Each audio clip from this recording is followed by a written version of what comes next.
Hi guys, how are you? Good evening to all of you, and you most welcome in our channels, online channels, Zero to Hero Classes by Ram sir. तो आप सभी को हमारे इस channel में बहुत बहुत स्वागत है। जैसा कि आप देख पा रहे हो, हमने ऑनलाइन क्लासेस के माध्यम से मैं आज आपको 10वीं क्लास की मोस्ट इम्पॉर्टेंट जो एमसीक्यू जो ऑब्जेक्टिव क्वेश्चन है उसका मैं सिलसिला शुरू करने वाला हूँ। और पूरे के पूरे में 30 क्वेश्चन बताऊंगा। हो सकता है एक पार्ट में ना हो, 2 पार्ट कर दूं, लेकिन मैं अच्छे से डिक्लेयर करके पूरी की पूरी क्वेश्चंस बताऊंगा और बेहतर तरीके से मैं इसको सॉल्व भी करके दिखाऊंगा। तो सबसे पहले वीडियो शुरू करने से पहले मैं आपको एक आपसे एक रिक्वेस्ट करता हूं कि इस चैनल को प्लीज सब्सक्राइब करें, लाइक करें और अपने फ्रेंड्स के साथ शेयर भी करें। इसके अलावा और भी प्लेटफॉर्म्स का लिंक हमारे वीडियोस के बायो में उपलब्ध है। तो चलिए प्यारे बच्चों, शुरू करते हैं क्वेश्चन का सिलसिला। ये क्लास 10 का क्वेश्चन है जो आपको आने वाले समय 2026 में, मतलब 2026 के फरवरी 4 से जो पेपर स्टार्ट हो रहे हैं उसमें से क्वेश्चन आपको देखने को मिलेंगे। तो पहला नंबर जो क्वेश्चन हम सॉल्व करने जा रहे हैं वो फर्स्ट नंबर क्वेश्चन ये है। क्वेश्चन में पूछा आपसे कि बहुपद बहुपद x² - 3 के शून्यक क्या होंगे? शून्यक है। फर्स्ट ऑप्शन में दिया हुआ है आपके पास +- का 3। सेकेंड ऑप्शन में दिया हुआ है +- का √3। सी ऑप्शन दिया हुआ है 3 और डी ऑप्शन में दिया हुआ है -का 3। तो ये क्वेश्चन है आपके पास, यानी कि बहुपद x² - 3 के शून्यक क्या होंगे। जब हम x² - 3 को सॉल्व करेंगे तो इसका वैल्यू दो ठो क्या निकल के आएगा, एक वैल्यू दो वैल्यू क्या निकल के आएगा। तो आपको पता है, सबसे पहले आप एक चीज को देख लो क्वेश्चन सॉल्व करने का तरीका। x² - 3 ये जो है ये द्विघात बहुपद है, क्योंकि पावर मैक्सिमम पावर आपको जो डिग्री दिख रहा है वो 2 है। तो 100% श्योर है कि इसका 2 वैल्यू निकलेगा। तो एक ऑप्शन जिसमें वैल्यू 1 दिया हुआ उसका तो आंसर कट गया यहीं पे। अब 2 वैल्यू वाले में हमको चूज करना है कि +- का 3 होगा या तो +- होगा। अब हम सॉल्व करके देख लेते हैं। क्वेश्चन हमारे पास है x² - का 3 बराबर में इसको हम 0 ले लेंगे, या तो इसको लिख सकते हैं x² - √3 का स्क्वायर, क्योंकि √3 को 2 बार गुना करेंगे तो 3 ही आएगा। अब ये देखिए हमारे पास ये a² - b² के फॉर्मेट में आ गया। आपको पता है a² - b² बराबर होता है a+b इंटू a-b। तो इसको हम लिखेंगे x माइनस का प्लस का √3 और दूसरा x माइनस √3। तो एक वैल्यू हमारे पास यहाँ से जो आएगा वो x बराबर √3 आएगा प्लस का, और दूसरा आएगा -√3। तो हमारे पास दो वैल्यू निकल के आया, एक +√3 और एक -√3। तो ये जो ऑप्शन आपको दिख रहा है ऑप्शन नंबर बी में, यानी कि इस क्वेश्चन का जो आंसर होगा वो बी होगा। चलिए दूसरे क्वेश्चन पे हम लोग चलते हैं। दूसरा क्वेश्चन जो हमारा है आपके सामने वो ये है कि बिंदु बिंदु 3 - 2 एवं -5 और -2 का चतुर्थांश होगा। चतुर्थांश होगा यानी कि 3 और -2, 3 और -2 और -5 तथा -2 ये किस क्वाड्रेंट में है, ये किस क्वाड्रेंट में होगा, कौन सा चतुर्थांश में ये आएगा। ऑप्शन आपके पास है, ये फर्स्ट ऑप्शन आपके पास है पहला एवं दूसरा, फिर है बी नंबर ऑप्शन में तीसरा एवं चौथा। फिर तीसरा ऑप्शन में आपके पास है दूसरा एवं तीसरा, और डी ऑप्शन लास्ट आपके पास है चौथा एवं तीसरा। ये चार ऑप्शन है। चार ऑप्शन में से आपको चूज करना है कि कौन सा आंसर सटीक होगा। तो सबसे पहले आपको मैं बताना चाह रहा हूं, आप थोड़ा सा गौर से देखोगे, ये हमारे पास वाई अक्ष होता है और ये एक्स अक्ष होता है। ये एक्स अक्ष कहलाता है, ये वाई। इधर एक्स डैश रहता है, इधर वाई डैश रहता है। यहाँ पे मूल बिंदु रहता है 0। ये भी प्लस का, ये भी प्लस का, तो इसके अकॉर्डिंग ये प्लस प्लस हो गया। ये माइनस का, ये प्लस का, तो ये माइनस और प्लस चलता है। ये भी माइनस, ये भी माइनस, यानी कि एक्स भी माइनस वाई भी माइनस, तो ये माइनस माइनस चलता है। वाई माइनस एक्स प्लस, तो ये एक्स का पहले प्लस माइनस। पहले किसी भी काम कोऑर्डिनेट जब लिखते हैं, किसी भी बिंदु का निर्देशांक लिखते हैं, तो सबसे पहले एक्स लिखाता है, उसके बाद में वाई लिखाता है। तो आपको मानना है कि ये एक्स है और ये फिर वाई है। यहाँ भी ये एक्स है और ये वाई है। ये एक्स का वैल्यू है, ये वाई का वैल्यू है। ये एक्स का वैल्यू है, ये वाई का वैल्यू है। अब यहाँ से आप मिलाओ, ये हमारे पास एक्स का वैल्यू है, ये वाई का वैल्यू है। यहाँ भी एक्स का वैल्यू है, ये वाई का वैल्यू है। तो एक्स का प्लस और वाई का माइनस किस में मिल रहा है? एक्स का प्लस वाई का माइनस, मतलब पहले प्लस और बाद में फिर माइनस। ये वैल्यू कहाँ मिल रहा है? प्लस और माइनस किस में मिल रहा है आपके पास? प्लस और माइनस मिल रहा है ये चौथा क्वाड्रेंट में। ये फर्स्ट क्वाड्रेंट पहला चतुर्थांश हो गया, ये दूसरा चतुर्थांश हो गया, ये तीसरा चतुर्थांश हो गया, ये चौथा चतुर्थांश हो गया। तो ये किसमें मिल रहा है? प्लस और माइनस चौथा चतुर्थांश में। अब हम ऑप्शन में खोजेंगे कि चौथा चतुर्थांश पहले किस में है, तो चौथा किस में हमको दिख रहा है? डी में। एक बार सही आंसर के लिए चेक ये भी कर लें कि आगे आने वाला तीसरा में आ रहा है कि नहीं। यानी कि एक्स भी माइनस और वाई भी माइनस कहाँ पे है? एक्स भी माइनस वाई भी माइनस तीसरा में। तो इसके अकॉर्डिंग चौथा और तीसरा ऑप्शन नंबर डी सही होगा। ऑप्शन नंबर डी, चौथा और तीसरा। तो ये दूसरा क्वेश्चन आपके पास हो गया। फिर मैं अगले क्वेश्चन की बात कर रहा हूँ, तीसरे नंबर क्वेश्चन का। तीसरा नंबर क्वेश्चन हमारे पास इस प्रकार है।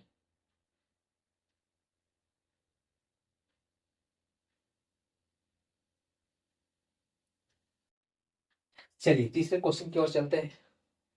तीसरा क्वेश्चन पूछा है मेरे बच्चों कि √5 किस प्रकार की संख्या है? आपसे पूछा है कि √5 किस प्रकार की संख्या है? किस प्रकार की संख्या है? √5 किस प्रकार की संख्या है? ऑप्शन हमारे पास है परिमेय संख्या, दूसरा बी नंबर ऑप्शन में है अपरिमेय संख्या, और तीसरा है दोनों, चौथा ऑप्शन है none of these, NOT, none of these, इनमें से कोई नहीं। तो इस क्वेश्चन का आप बेहतरीन तरीके से इसका आंसर जान भी रहे होंगे। √5 किस प्रकार की संख्या है? √5 जो ये इसका जो आंसर होगा वो होगा अपरिमेय संख्या। क्या होगा? अपरिमेय संख्या। क्यों? √5 का वैल्यू अगर हम निकालें तो √5 का वैल्यू कुछ इस तरह से होगा। 5 को आप 500 मानो। 500 देखो किस कौन से स्क्वायर के, कौन से संख्या के स्क्वायर के ये नजदीक है। तो आपको पता है 500 जो है वो 22 से कितना होता है? 484। तो इसका 500 तो 29, 500 क्रॉस करता है तो 22, यानी कि 2.2 समथिंग ऐसे आने वाला है। यहाँ पॉइंट के बाद जो 2 के बाद जो भी कुछ आएगा वो ऐसा डिजिट आएगा जो ना कभी रुकेगा और ना ही किसी डिजिट का रिपीटेशन होगा। मतलब नन रेकरिंग और नन रिपीटिंग संख्या आएगा, डिजिट आएगा, जिसको हिंदी में अनावर्ती, अनस्वाने अनावर्ती कहा जाता है। तो इस प्रकार की संख्याएं क्या कहलाती है? अपरिमेय संख्या। तो इसका आंसर जो होगा वो हमारे पास सेकंड बी नंबर ऑप्शन होगा, अपरिमेय संख्या। अब मैं चौथे नंबर क्वेश्चन की बात कर रहा हूँ। चौथे नंबर क्वेश्चन में क्या दिया हुआ है आप देख लेते हैं एक बार। चौथा नंबर क्वेश्चन मेरे प्यारे बच्चों बहुत आसान दिया हुआ है। चौथा नंबर क्वेश्चन पूछा है 140 को अभाज्य गुणनखंड में तोड़ना है। अभाज्य गुणनखंडों का गुणनफल होगा, अभाज्य गुणनखंडों का के गुणनफल डैश दिया हुआ है। क्या क्या हो सकता है 140 का? पहला ऑप्शन है आपके पास 2 to the power 2 into 5 into का 7। बी नंबर ऑप्शन में दिया हुआ है 2 to the power Q into का 5 into का 7। सी नंबर ऑप्शन में दिया हुआ है 2 5 का स्क्वायर इंटू का 7, और डी नंबर ऑप्शन में दिया हुआ है 2 का स्क्वायर गुना का 5। सबसे पहले तो आप ये चीज जानो कि अभाज्य गुणनखंड होता क्या है। अभाज्य गुणनखंड का मतलब ये हो गया कि आप किसी भी संख्या का गुणनखंड करो तो उसमें सिर्फ और सिर्फ आपको अभाज्य संख्याएं दिखनी चाहिए, इसके अलावा आपका कोई भी संख्या ना दिखे। तो अभाज्य संख्या का कहने का मतलब हो गया, 2 तो यहाँ पे दिख रहा है अभाज्य संख्या है, 5 दिख रहा है, 7 दिख रहा है, ठीक है। 2 दिख रहा है, 5 दिख रहा है, 7 दिख रहा है, 2 5 7 यहाँ भी दिख रहा है, यहाँ भी 2 5 7 दिख रहा है। मतलब चारों के चारों ऑप्शन में हमारे पास सिर्फ और सिर्फ अभाज्य संख्याएं दिख रहा है। अब फिर ये चूज करना है कि किसको मल्टीप्लाई करने के बाद 140 तक आता है। पहला नंबर ऑप्शन से चेक करते हैं, 2 का स्क्वायर 4, 5 चौक 20, 20 को हम 7 से गुना करेंगे तो 7 दूनी 14, 140 आ जाएगा, यानी कि ऑप्शन नंबर ए ही इसका आंसर होगा। आगे चेक करने से मतलब भी नहीं है, क्योंकि आंसर तो यहाँ पे आ गया है। 140 का अभाज्य गुणनखंड 2 पर पावर 2 गुना 5 गुना 7 होगा। तो ये हमारे पास चौथा नंबर क्वेश्चन था। अब मैं 5वें नंबर क्वेश्चन की ओर चलता हूँ मेरे बच्चों। 5वां नंबर क्वेश्चन देखिए क्या आपसे कह रहा है।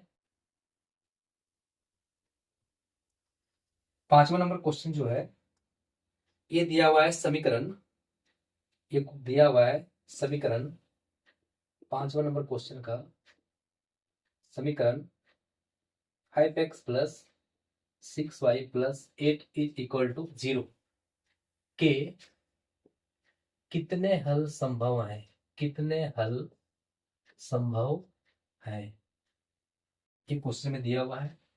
इसमें से आंसर का जो ऑप्शन दिया हुआ है वो दिया हुआ है 2 3 4 और एक दिया हुआ है अनंत।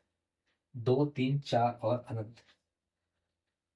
मैं आपको जब चैप्टर पढ़ा रहा हूँगा, और मैं जब चैप्टर पढ़ाया था ऑफलाइन क्लासेस में, तो उसमें बच्चों को मैं बताया था, और मैं ऑनलाइन क्लास में भी ये चीज बताऊंगा कि ये जो हमारे पास समीकरण है ये सिंगल समीकरण दिया हुआ है। तो सिंगल समीकरण में जो होता है वो जो इसका हल निकलता है, सॉल्यूशन जो निकलता है वो अनंत निकलता है, यानी कि अनलिमिटेड सॉरी ये मतलब क्या कहते हैं, अनंत। बहुत सारा इसका हल हो सकता है। कैसे? इसको हम 5x प्लस 6y बराबर 8 लिखेंगे। हम इसको लिख सकते हैं 5x बराबर 8 माइनस का 6y, या तो फिर x बराबर 8 माइनस का 6y बाई का 5, ये चीज हम लिख सकते हैं। अब यहाँ पे हम y का मान कुछ भी पुट करेंगे तो x का मान हमारा निकलते जाएगा। y का मान 0 से लेकर के इनफिनिट तक कोई भी वैल्यू आप पुट कीजिए, कुछ भी वैल्यू पुट कीजिए, वहां से हमारे पास x का मान निकलते जाएगा। यानी कि y का वैल्यू कुछ पुट करेंगे तो x का मान कुछ निकलते जाएगा। तो इस तरह से कितना इसका हल हो गया, तो अनंत हल हो गया। कितना हल हो गया? अनंत हल हो गया। एक ही सिंगल समीकरण दिया है, इसके लिए इसका कितना सॉल्यूशन होगा?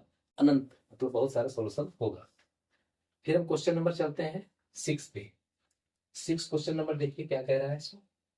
क्वेश्चन नंबर 6 में है, यदि दो रेखाएं यदि दो रेखाएं समानांतर हो, यदि दो रेखाएं समांतर हो तो होगा, क्या होना चाहिए भाई? यदि दो रेखाएं समांतर हो तो क्या होना चाहिए? a1 by a2 is not equal to b1 by b2। B number option, a1 by a2 बराबर b1 बाई b2 बराबर नहीं है c1 बाई c2 का। फिर सी नंबर ऑप्शन में a1 बाई a2 बराबर b1 बाई b2 बराबर c1 बाई c2, और डी नंबर में इसका ऑप्शन है नॉट, इनमें से कोई नहीं। तो यदि दो रेखाएं समानांतर हो तो क्या होना चाहिए? आपको बता दो ये क्वेश्चन जो है सो इम्पोर्टेंट है, क्योंकि यहाँ पे तीनों कंडीशन दिया हुआ है, 1 2 3, और इस तीनों कंडीशन को आपको याद रखना है। यहाँ से एक क्वेश्चन ऑब्जेक्टिव आपको मिल सकता है बोर्ड में, पेपर में आपको 100% मिलेगा। तो सबसे पहले इस क्वेश्चन का जो आंसर होगा ये होगा ऑप्शन नंबर सी। ये क्वेश्चन का answer number option number C होगा। आप एक बार देख लो, अगर हमारे पास a1 बाई a2 बराबर नहीं होगा b1 बाई b2 का, तो इसका जो ग्राफ बनेगा वो प्रतिच्छेदी बनता है, ठीक है, और ये इसका अद्वितीय हल होता है।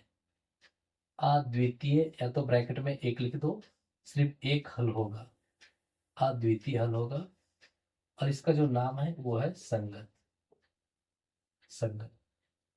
फिर हम बी नंबर ऑप्शन का बात करते हैं, यानी कि यदि a1/a2 बराबर b1/b2 बराबर नहीं है अगर c1/c2 का, तो इसका जो होगा वो संपाती होगा, ग्राफ का जो नाम होगा वो संपाती होगा, और यहाँ पे अनेक हल होगा, अनेक या तो अनंत हल होगा, अनेक हल होगा, और यहाँ भी इसका नाम जो है वो संगत पड़ रहा है।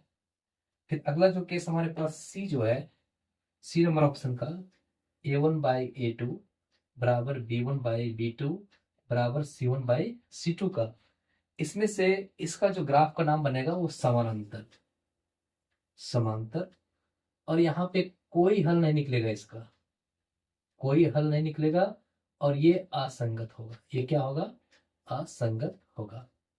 अब बोलोगे कि सर आप ये कैसे कर सकते हो, मैं आपको याद करने का तरीका बता दे रहा हूँ। ये छोटा सा क्वेश्चन है ऑब्जेक्टिव का, लेकिन मैं आपको याद करने का तरीका बता दे रहा हूँ। सबसे पहले अगर ये केस आपके पास आ गया, दो समीकरण दिया रहता है, जैसे a1x plus b1y plus c1 बराबर 0, a2x प्लस b2y प्लस का c2 बराबर 0, इसी दोनों इक्वेशन को हमको कंपेरिजन करना है। ये a1 b1 c1 a2 b2 c2 जो दिख रहा है यहाँ पे, वही वहां पे लिखा हुआ है। तो अगर a1/a2 बराबर नहीं होगा b1/b2 का, इसका मतलब जो ग्राफ हमारा बनेगा, ग्राफ जो बनेगा वो प्रतिच्छेदी बनेगा, यानी कि कहीं ना कहीं एक बिंदु पर कटेगा, और जब प्रतिच्छेदी होगा एक बिंदु पर कटेगा तो सिर्फ और सिर्फ एक ही हल निकलेगा, क्योंकि एक ही बिंदु पर कट रहा है तो एक हल निकलेगा। इसलिए अगर प्रतिच्छेदी ग्राफ हुआ, प्रतिच्छेद का मतलब एक जगह पे कट कर देना, तो एक जगह पे कट कर रहा है तो एक हल हो गया, और एक हल हो गया तो इसका नाम संगत क्यों पड़ा, आप साधारण तरीके से समझो। जब दो दोस्त हमारे पास हैं, एक दोस्त ए दूसरा दोस्त बी, ये दोनों दोस्त कम से कम एक बार तो मिल गया है ना, कम से कम एक बार तो आपस में दोनों मिले हैं, इसीलिए एक बार दोनों मिल गए तो एक दोनों को हम क्या कहेंगे, दोस्त कहेंगे, संगत कहेंगे, कि साथ में दोनों रह रहे हैं, कम से कम एक बार तो मिले हुए हैं। ये हम याद करने का कुछ लॉजिक बता रहे हैं, लेकिन सच्चाई कुछ मैथमेटिक्स में और है। दूसरी तरफ हम चल रहे हैं कि अगर a1/a2 बराबर b1/b2 बराबर c1/c2 नहीं होगा, अगर एक केस हमारे पास आ गया तो ये संपाती होगा। संपाती कहने का मतलब कि इसका जो ग्राफ बनेगा वो, प्यारे बच्चों, ग्राफ एक लाइन ऐसे गया हुआ है तो दूसरा लाइन भी इसी के ऊपर जाएगा, ओवरलैप करेगा, और ओवरलैप करेगा तो देखिए, तो दोनों दोस्त जो हैं ए और बी, दोनों एक ही के ऊपर, एक दूसरे के ऊपर ओवरलैप है, तो कितने बार ये मिल रहे हैं, तो ये तो बहुत बार मिल रहे हैं एक दूसरे के साथ, तो ये अनेक हल हो गया। और अगर एक दूसरे के साथ मिल पा रहे हैं तो इसके अनुसार इसका भी नाम क्या हो गया, संगत पड़ गया। अब फिर अगर ये केस आ गया, तो ये केस में क्या होता है, ग्राफ जो है इसका दोनों समानांतर जाता है, ए और बी, यानी कि दोनों दोस्त कभी मिल नहीं पाएंगे, दोनों समानांतर जा रहे हैं तो दोनों कभी नहीं मिल पाएंगे, और कभी जब नहीं मिल पाएंगे तो इस कोई भी किसी भी पॉइंट पे ये नहीं कटेगा, इसका मतलब ये कोई हल नहीं निकलेगा इसका। और अगर कोई भी कभी भी ये दोनों आपस में मिल नहीं पाए, इसलिए इसका नाम असंगत पड़ गया, असंगत पड़ गया। तो ये कुछ लॉजिक है जिसको आप याद रख सकते हैं। हम फिर एक बार बता रहे हैं कि ये क्वेश्चन VBI है, आपको इससे यानी कि 1 2 3 ये जो तीनों रिलेशन है, यहाँ से एक क्वेश्चन आपको श्योर है पेपर में देखने को मिलेगा, चाहे वो क्वेश्चन जिस तरीके से पूछे। चलिए मैं नेक्स्ट क्वेश्चन करने का कोशिश कर रहा हूँ, क्वेश्चन नंबर 7। ये क्वेश्चन नंबर 6 की बात थी, क्वेश्चन नंबर मैं 7 कर रहा हूँ।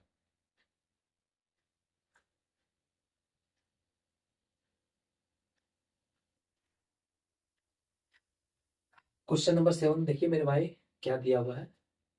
क्वेश्चन नंबर 7 में दिया हुआ है 6x² माइनस का x माइनस का 2 बराबर 0 का मूल होगा, मूल होगा।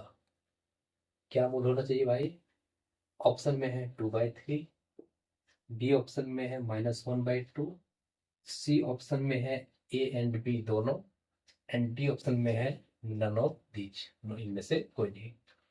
चलिए हमारे पास एक क्वेश्चन है, एक समीकरण दिया हुआ है, क्वाड्रेटिक इक्वेशन, द्विघात समीकरण दिया हुआ है, 6x² माइनस का x माइनस का 2 इज इक्वल टू 0। इसके मूल क्या होंगे, यानी कि इसके रूट्स क्या होंगे, क्या दो हल निकलेंगे इसके। तो हम दो तरीके से इसको बना सकते हैं। पहला तरीका ये है कि बाय ऑप्शन, अब इसको ऑप्शन को लेकर के इसमें पुट करके देखिए कि LHS बराबर RHS आ रहा है या नहीं, और नहीं तो दूसरी तरफ डायरेक्ट इसको सॉल्व करके देखिए। इसको सॉल्व करने के बाद कुछ ना कुछ हमको यहाँ से रिजल्ट मिल जाएगा। तो अगर आपको द्विघात समीकरण सॉल्व करने आता है, जैसे 6x² माइनस का x माइनस का 2 इक्वल टू 0 दिया हुआ है, द्विघात समीकरण का सॉल्व करने का जो नियम है वो मिडिल टर्म स्प्लिटिंग सिस्टम से चलता है, यानी कि मध्य पद का गुणनखंड करके देखते हैं हम लोग। तो सबसे पहले ये दोनों को मल्टीप्लाई करते हैं, कितना आता है 6 दूनी 12, 12x²। अब x को दो पार्ट में तोड़ना है, जो जोड़ने या घटाने के बाद x आना चाहिए और गुना करने के बाद 12x² आना चाहिए। तो आप इसको आसानी से तोड़ पाओगे। 6x² माइनस का 4x प्लस का 3x और माइनस का 2 बराबर का 0। जी हाँ दोस्तों, देखिए -4x में +3x चला जाएगा तो -x बचेगा, और ये दोनों को गुना कर देंगे तो -12x² आ जाएगा। अब इस दोनों के साथ कॉमन हम ले लेंगे 2x, तो यहाँ पे हमारा बच जाएगा 3x माइनस का 2। फिर यहाँ से +1 को कॉमन लेंगे तो 3x माइनस का 2 इक्वल टू 0। आप ध्यान रखो कि ब्रैकेट के अंदर का दोनों वैल्यू सेम आना चाहिए, नहीं तो आप कहीं ना कहीं गड़बड़ कर रहे हो। आप द्विघात समीकरण को जब सॉल्व कर रहे होंगे तो ये आपने सीखा होगा कि ब्रैकेट के अंदर का वैल्यू क्या होता है, दोनों सेम आता है, तभी फिर दोनों यहाँ से एक कॉमन निकल के आता है। तो 3x माइनस 2 और एक हमारे पास बच गया 2x प्लस का 1 इक्वल टू 0। यहाँ से एक x का वैल्यू निकलेगा 2/3 और दूसरा निकलेगा -1/2। तो x का दो वैल्यू 2/3 और -1/2, यानी कि ऑप्शन नंबर सी इसका आंसर होगा। अब जो बच्चों बोल रहे कि सर इतना हम नहीं करना आता, हमको हम नहीं कर पाएंगे, तो फिर उसके लिए क्या उपाय है। तो भैया आपके लिए एक सिंपल उपाय है कि आप वैल्यू को इसमें डायरेक्ट पुट करके देखिए। इक्वेशन लिखा हुआ है 6x² माइनस x माइनस 2 बराबर 0। इसको हम ऐसे लिख सकते हैं 6x² माइनस x बराबर 2। इसको मान लेंगे LHS और इसको मान लेंगे हम RHS। अब चलिए हम फर्स्ट ऑप्शन को पुट करते हैं, जहां भी x है वहां पे 2/3 पुट करेंगे। तो 6 इंटू का 2/3 का स्क्वायर माइनस 2/3 आपको लाना है RHS का वैल्यू। अगर ये RHS के बराबर में आ गया सॉल्व करके तो समझिए कि ये आंसर होगा, इसका ये हल मूल होगा। तो 6 गुना का 2 दूनी 4, 3 तिया 9 माइनस 2/3। इसको काटेंगे 3 दूनी का 6, 3 तिया का 9, 4 दूनी 8/3 माइनस 2/3, 3 3 का एलसीएम 3, 8 में से 2 गया तो 6, इसको काटेंगे तो कितना आ जाएगा 2। LHS का वैल्यू 2, RHS का वैल्यू 2, इसका मतलब ए नंबर 1 जो है इसका मूल है। सेकंड वाला भी चेक कर लेते हैं इसी तरह से। सेकंड वाला को चेक करने का नियम क्या है, फिर यहाँ पे लिखते हैं 6x² माइनस x माइनस 2 बराबर 0। फिर 6x² माइनस x बराबर को 2 कर दो इधर, जहां भी x है वहां पे -1/2 पुट करते हैं। तो 6 इंटू -1/2 का होल स्क्वायर माइनस दिया हुआ है ये -1/2, बराबर में हमको 2 तो लाना ही है। तो 6 इंटू 1 -1 का स्क्वायर 1, 2 का स्क्वायर 4, माइनस माइनस प्लस 1/2। यहाँ भी काटेंगे 2 तिया 2 दूनी 4, 3/2 प्लस 1/2, 2 2 कैल्शियम 2, 3 और 1 4, काटेंगे तो कितना आ रहा है 2। यहाँ भी 2 और इधर भी 2, यानी कि एक ए भी हल इसका होगा, इसका ए भी एक मूल होगा। तो ए और बी दोनों नंबर आ गया, तो इसका आंसर क्या हो जाएगा हमारे पास सी हो जाएगा। अब ऐसा नहीं कि आप एक ठो चेक करो आंसर आ गया तो इसको टिक करके आगे बढ़ जाओ। आपको जितना भी ऑप्शन दिया हुआ है, जितना नहीं, 2 ऑप्शन अगर आ रहा है, दोनों ऑप्शन मिल रहा है तो 2 ही को टिक करना है, क्योंकि मैक्सिमम पावर 2 है तो इसका 2 ही मूल निकलेगा, 2 ही हल होगा। इस बात को आप समझ पा रहे हो। ये 7 नंबर क्वेश्चन हो गया। अब मैं 8वें नंबर क्वेश्चन की तरफ से चलता हूँ। 8वां नंबर क्वेश्चन में देखिए क्या कह रहा है। चलिए इसको मिटा रहा हूँ। लेवल बहुत टफ नहीं रहता है पेपर में, बस अगर आपके पास कंसेप्ट है तो आसानी से आप चीज़ों को कर पाते हैं और कर भी लेंगे। इसमें किसी भी तरह का कोई परेशानी होने की जरूरत नहीं है। अपने दिमाग में कभी भी ये बैठाना नहीं कि बहुत टफ क्वेश्चन आता है हम नहीं कर पाएंगे। बस थोड़ा सा लेवल को उठाइए और कंसेप्ट को क्लियर रखिए, फटाफट क्वेश्चन कर पाएंगे हम लोग। अब देखिए 8वां नंबर क्वेश्चन में क्या दिया हुआ है। 8वां नंबर क्वेश्चन में दिया हुआ है कि निम्नलिखित में से कौन सा द्विघात समीकरण है? निम्नलिखित में से कौन सा एक द्विघात समीकरण है? ये क्वेश्चन है, निम्नलिखित में से कौन सा एक द्विघात समीकरण है। ऑप्शन जो आपके पास है वो थोड़ा सा डिफिकल्ट दिया हुआ है। x प्लस 2 का होल स्क्वायर इज प्लस का 1 is equal to 2x minus 3। B number option जो आपके पास है ये है x इंटू 2x प्लस 3 equal to x square plus का 1। सी नंबर ऑप्शन आपके पास है x प्लस 2 का whole cube equal to x cube minus का 4। एंड डी नंबर ऑप्शन है एक्स स्क्वायर प्लस का 3x और प्लस का 4 इक्वल टू एक्स माइनस 2 का होल स्क्वायर। ये क्वेश्चन में दिया हुआ है, आपसे पूछा है कि कौन सा एक द्विघात समीकरण है। द्विघात समीकरण कहने का मतलब है कि x square plus b x plus c is equal to 0। ये फॉर्मेट होना चाहिए जहां पे आपको पता है ए बी और सी ये तीनों का तीनों रियल नंबर है, वास्तविक संख्या है, लेकिन कंडीशन है कि ए का मान 0 नहीं होना चाहिए। किसी भी कंडीशन पे ए का मान 0 नहीं होना चाहिए, यानी कि जो एक्स स्क्वायर का जो गुणांक है, एक्स स्क्वायर का जो कोएफिशिएंट है वो आपका 0 नहीं होना चाहिए। मतलब हर केस में हमको एक्स स्क्वायर दिखना ही चाहिए। जहां जिस समीकरण में जिस ऑप्शन में अगर एक्स स्क्वायर देखने को ना मिलता हो वही क्वेश्चन का आंसर होगा। इस क्वेश्चन का आंसर वही होगा, यानी कि वही द्विघात समीकरण नहीं होगा। तो पूछा निम्न में से कौन सा एक द्विघात समीकरण नहीं है, सॉरी द्विघात समीकरण नहीं है, ये क्वेश्चन है। अब देखिए फर्स्ट नंबर ऑप्शन को लगाते हैं इसमें। ए प्लस बी का स्क्वायर आपको पता होगा, एक ए स्क्वायर प्लस 2ab यानी कि 4x हो जाएगा, प्लस बी स्क्वायर 2 का स्क्वायर 4 प्लस का 1 इक्वल टू 2x माइनस का 3। इसको जब सॉल्व करेंगे पूरे पूरे तरीके से तो एक्स स्क्वायर प्लस 4x में 2x जाएगा तो 2x और प्लस का 4 1 5 5 और 3 8 इक्वल टू 0। ये फर्स्ट नंबर का आ गया। तो आपको पता है ये द्विघात समीकरण है, तो ये तो इस क्वेश्चन का आंसर नहीं हो सकता क्योंकि पूछा इसमें कि नहीं। सेकंड नंबर ऑप्शन में देखते हैं चेक करके। सेकंड नंबर ऑप्शन क्या है, x से मल्टीप्लाई करेंगे तो 2x स्क्वायर प्लस का 3x equal to x square plus का 1। इसको अगेन सॉल्व करेंगे तो 2x स्क्वायर में एक्स स्क्वायर चला गया तो एक्स स्क्वायर प्लस का 3x माइनस का 1 इक्वल टू 0। ये दूसरा नंबर ऑप्शन का आ गया, ये भी द्विघात समीकरण है। तीसरा नंबर ऑप्शन में करते हैं हम लोग ए प्लस बी का whole cube. A plus B का होल क्यूब मेरे भाई क्या होता है, A cube plus B cube plus 3a square B, 3a square B यानी कि 3 दूनी 6x square plus 3ab square. 3ab square का मतलब 3ab स्क्वायर का मतलब हो गया 3 दूनी 2 दूनी 4 दिया 12x, 12x हो जाएगा और बराबर में इधर एक्स क्यू माइनस का 4। आपको पता है एलएचएस आरएचएस में एक्स क्यू कट जाएगा तो यहाँ पे बचेगा 6x स्क्वायर प्लस का 12x और प्लस का 12 बराबर 0। ये चीज हो गया, यानी कि इसको आगे हम कर सकते हैं एक्स स्क्वायर प्लस का 2x प्लस का 2 इक्वल टू 0। ये भी द्विघात समीकरण है। तो एक तीन अगर द्विघात समीकरण है तो 100% है कि चौथा ही ऑप्शन इसका आंसर होगा। इस क्वेश्चन का आंसर चौथा ही होगा। एक बार हम इसको टेस्ट कर लेते हैं, ठीक है। ये क्या हो गया, x square plus 3x plus 4 ए माइनस बी का होल स्क्वायर बराबर एक्स ए स्क्वायर माइनस 2ab और प्लस का बी स्क्वायर। अब देखो एक्स स्क्वायर कट गया तो यहाँ पे 3x और 4x 7x हो गया और फिर 7x और प्लस माइनस का 0 यानी कि सिर्फ 7x बराबर 0 हो गया। यानी कि यहाँ पे एक्स स्क्वायर हमारा 0 है, ए का वैल्यू 0 है, एक्स स्क्वायर का गुना कुछ दिख ही नहीं रहा है।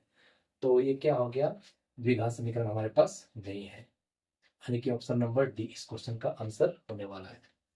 चलिए ये क्वेश्चन नंबर 8 हो गया। फिर हम क्वेश्चन नंबर 9 की तरफ चलते हैं। क्वेश्चन नंबर 9 देखिए कितना आसान दिया हुआ है। इसको मैं सबसे पहले इरेज कर रहा हूं। अच्छा नाम भी मिट गया।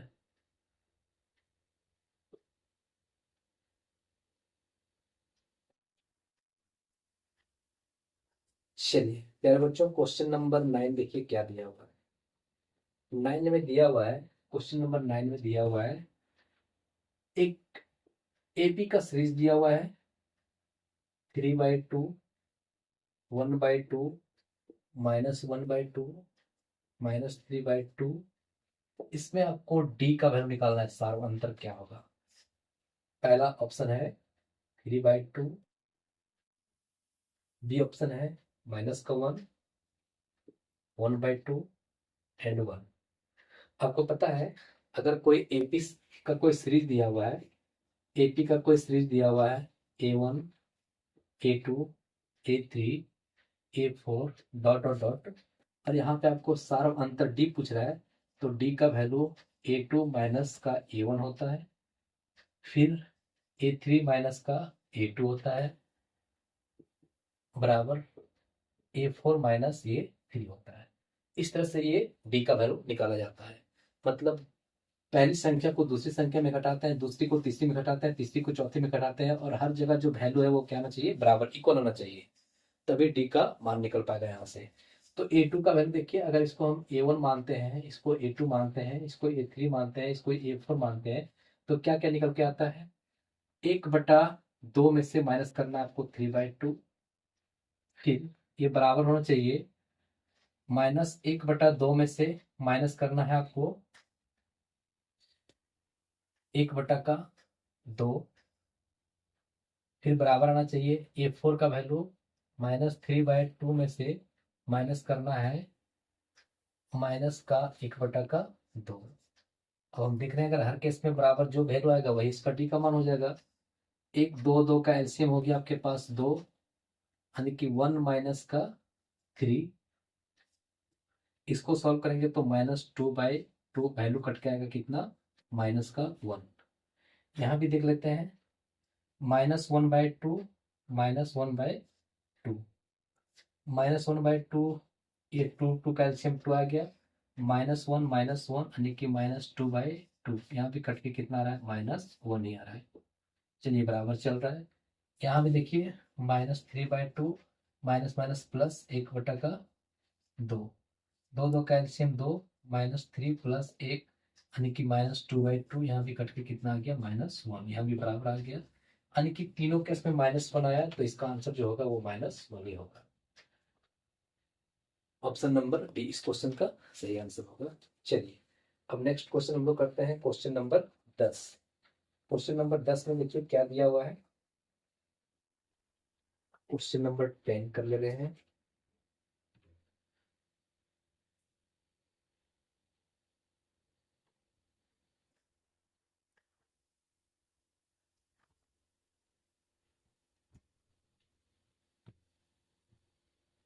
चलिए मेरे प्यारे बच्चों, देखिए क्वेश्चन नंबर 10 में क्या दिया हुआ है। क्वेश्चन नंबर 10, ये भी एक एपी का ही क्वेश्चन दिया हुआ है। एपी का एक सीरीज दिया हुआ है 2 7 12 का 10वां पद क्या होगा। 10वां पद क्या होगा, आपको A1 बराबर 2 दिया हुआ है, A2 बराबर 7 दिया हुआ है, A12 बराबर, सॉरी A3 बराबर 12 दिया हुआ है। तो आपसे पूछा है A10 बराबर क्या होगा, 10वां पद पूछा है क्या होगा। शॉर्टकट इसका आपको पता है नियम, कि A10 का वैल्यू निकालने के लिए A प्लस हम लोग 9D करते हैं, A प्लस 9D। तो A का वैल्यू यानी कि A1 का वैल्यू 2 दिया हुआ है, और D का वैल्यू 7 में से 2 गया 5, 12 में से 7 गया तो 5, यानी कि कॉमन डिफरेंस जो आ रहा है वो हमारा 5 का रहा है, तो 9 गुना का 5 कर देंगे, तो 2 + 9 बचे 45 बराबर 47, यानी कि 47 इस क्वेश्चन का आंसर है। अच्छा, हमने ऑप्शन लिखना ही भूल गया था। इसमें फर्स्ट नंबर ऑप्शन में दिया हुआ है 73, बी नंबर ऑप्शन में दिया हुआ है 57, सी नंबर ऑप्शन में दिया हुआ 47 एंड डी नंबर में 97। इस क्वेश्चन का जो आंसर होगा वो ऑप्शन नंबर 3 होगा, 47। चलिए 11 नंबर क्वेश्चन देखिए। 11 नंबर में क्वेश्चन में दिया हुआ है, सभी वृत्त जो होते हैं डॉट डॉट डॉट क्या, सभी वृत्त क्या होते हैं। ए ऑप्शन में सर्वांगसम, सर्वांगसम, बी ऑप्शन में दिया हुआ है समरूप, सी ऑप्शन में दिया हुआ ए और बी दोनों होते हैं और डी ऑप्शन में दिया हुआ है नन ऑफ दीज। मतलब सभी वृत्त क्या होते हैं आपको पता है। सर्वांग का मतलब आकार और माप दोनों बराबर होना चाहिए। आकार और माप दोनों बराबर होना चाहिए। समरूप में क्या होता है, सिर्फ इसमें आकार एक जैसा होना चाहिए, बाकी माप अलग अलग हो। ए और बी का मतलब समझ रहे, ये दोनों का भाग कर रहा है। तो जितने भी वृत्त होते हैं, मैं दो वृत्त यहाँ पे लेता हूँ। एक वृत्त ये लिया, इसका रेडियस हमने ले लिया मान के चलो 2। एक वृत्त ये ले लिया, रेडियस ले लिया हमने 3। बताइए ये दोनों वृत्त का जो माप जो है वो दोनों क्या सेम है? नहीं। आप कहोगे कि सर नहीं, दोनों वृत्त का जो माप है वो सेम नहीं है, लेकिन दोनों का आकार एक ही जैसा है। देखने में दोनों एक ही गोल है, गोल जिस टाइप का दिख रहा है। तो इस क्वेश्चन का आंसर क्या होना चाहिए? समरूप, यानी कि समरूप होगा इस क्वेश्चन का आंसर। जितने भी वृत्त हैं सभी के सभी समरूप होते हैं, यानी कि ऑल सर्कल्स आर सिमिलर। तो ये 11 नंबर क्वेश्चन हो गया। मैं 12वें नंबर क्वेश्चन की ओर चल रहा हूँ।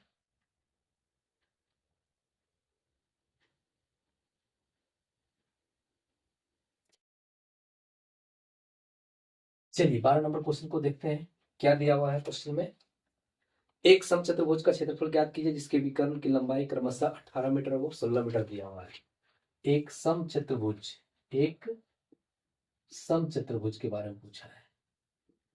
एक समचतुर्भुज का क्षेत्रफल क्षेत्रफल ज्ञात करें जहां d1 बराबर दिया हुआ है 18 मीटर तथा d2 का वैल्यू दिया हुआ है 16 मीटर। ए नंबर ऑप्शन में है 144 metre square, B number option में है 184 मीटर स्क्वायर, सी नंबर में 150 metre square, D number option में नन ऑफ दीज। तो मेरे प्यारे बच्चों देखो इस क्वेश्चन को देखिए थोड़ा सा। एक समचतुर्भुज का क्षेत्रफल आपको ज्ञात करना है जहां पे d1 का वैल्यू 18 मीटर, d2 का वैल्यू 16 मीटर। यानी कि समचतुर्भुज का जो एरिया होता है, जो क्षेत्रफल होता है, वो होता है हमारे पास 1/2 इंटू d1 इंटू d2, मतलब पहला विकर्ण गुना का दूसरा विकर्ण। तो 1/2, d1 का वैल्यू 18, d2 का वैल्यू 16, काटेंगे तो 9, 16 नमा 144 मीटर स्क्वायर। इस क्वेश्चन का आंसर ए नंबर होना चाहिए, 144 मीटर स्क्वायर। ये क्वेश्चन नंबर 12 था। फिर हम क्वेश्चन नंबर 13 को कर रहे हैं। चलिए 13 नंबर क्वेश्चन दिया हुआ है, y अक्ष का समीकरण होगा। y अक्ष का समीकरण क्या होगा? ए नंबर ऑप्शन y बराबर 0, बी नंबर x बराबर 0, C number A and B दोनों, and D number none of these, इनमें से कोई नहीं। तो y अक्ष का समीकरण क्या होगा आप बता सकते हो? आपको पता है सिर्फ y अक्ष का बात कर रहा है, तो y अक्ष पर x का वैल्यू कितना होता है? 0 होता है। तो इस क्वेश्चन का आंसर क्या होना चाहिए? y अक्ष पर x का मान 0 होने की x बराबर क्या होगा? 0 होगा। ऑप्शन नंबर ये बी। 14 नंबर क्वेश्चन पे हम लोग चल रहे हैं। 14 नंबर क्वेश्चन देखिए क्या लिखा हुआ है। 14 नंबर क्वेश्चन दिया हुआ है, x अक्ष पर एक बिंदु, x अक्ष पर एक बिंदु के निर्देशांक के रूप में होता है, के रूप में होता है। क्या होता है? A number option 0, B number option 0y, C number option x0 and D number option none of these. आपको बताना है कि x अक्ष पर एक बिंदु का जो निर्देशांक होता है वो क्या होता है। बस सेम क्वेश्चन है दोनों। y अक्ष पर x का मान 0, तो यहाँ पे x अक्ष पर y का मान 0। तो y का मान 0 किस पे है? y का मान 0 आपको कहाँ दिख रहा है? यहाँ पे तो दोनों का मान 0 दिख रहा है, ये तो नहीं हो सकता है। यहाँ पे x का मान दिख रहा है 0, ये नहीं हो सकता है। यहाँ पे y का मान 0 ऑप्शन नंबर सी में दिख रहा है, तो ऑप्शन नंबर सी इस क्वेश्चन का आंसर होगा। श्योर। एक 15 नंबर क्वेश्चन हम करते हैं। ये त्रिकोणमिति से क्वेश्चन दिया हुआ है, ट्रिगोनोमेट्रिक से। देखिए 15 नंबर क्वेश्चन क्या दिया हुआ है। 15 नंबर का जो क्वेश्चन है वो आपके सामने ये रहा। यदि साइन ए बराबर 3/4 हो तो tan ए का मान क्या होगा। tan ए का मान पूछा है। ऑप्शन नंबर ए में दिया हुआ है 3/5, बी में दिया हुआ है √7/3, सी में दिया हुआ है 3/√7 एंड डी में है 4/5। अब इस क्वेश्चन को थोड़ा सा ध्यान से देखिए आप लोग, इसमें कंफ्यूजन क्या आपको कहाँ हो सकता है। सो साइन ए यानी कि साइन थीटा बराबर लंब बटा का कर्ण, तो लंब हमारे पास 3 हो गया परपेंडिकुलर और ये हाइपोटेनस हो गया 4 कर्ण। अब किसी किसी बच्चे को दिमाग में आता है कि सर 3 4 5 तो ट्रिपलेट्स है, तो 3 और 4 दिखा है तो 5 नहीं दिखा, इसका मतलब 5 आंसर होगा। तो साइन थीटा पूछा है तो टेन थीटा, टेन का मतलब लंब ऊपर में दिया, लंब उसमें भी रहता है, तो 3/5 होगा आंसर, यानी कि इसको ए नंबर ऑप्शन को मार देंगे वो। लेकिन ऐसा नहीं करना, आपको सॉल्व करके देखना है। आपको पता है ये परपेंडिकुलर अगर 3 है, चलिए एक राइट एंगल ट्रायंगल बनाते हैं। ये हाइपोटेनस का मान 4 दिया हुआ, परपेंडिकुलर सपोज इसको मानते हैं तो ये 3 दिया हुआ है, तो ये जो बेस हमारा होगा, आधार होगा, वो हो जाएगा 4 का स्क्वायर कितना होता है, बेस बराबर हो जाएगा √h का स्क्वायर माइनस p का स्क्वायर। 4 चौक 16 माइनस 3 दिया 9, 16 में से 9 गया तो अंडर रूट कितना बचेगा 7। h का वैल्यू कितना आ गया, बेस का वैल्यू √7। अब हमको टेन थीटा के बारे में पूछा है, तो टेन ये बराबर होता है लंब बटा का आधार, और लंब का वैल्यू 3, आधार का वैल्यू √7। 3/√7 कौन सा ऑप्शन में दिख रहा है, ऑप्शन नंबर सी में। तो क्वेश्चन नंबर 15 का आंसर क्या हो गया, ऑप्शन नंबर सी। तो ये हमारा 10वां क्लास का आज फर्स्ट क्लास था। हमने जो पिछले क्लास में वीडियोस बनाया था मेरे प्यारे बच्चों, उसमें से मेरा इंट्रोडक्शन क्लास था और ये आज फर्स्ट क्लास हुआ। तो ये 10वां क्लास का total 15 question most and VPI question था ऑब्जेक्टिव का, ये पार्ट 1। अब नेक्स्ट पार्ट 2 में हम नेक्स्ट वीडियो में 15 क्वेश्चन करेंगे। चलिए आज के लिए यहीं तक, धन्यवाद, जय हिंद।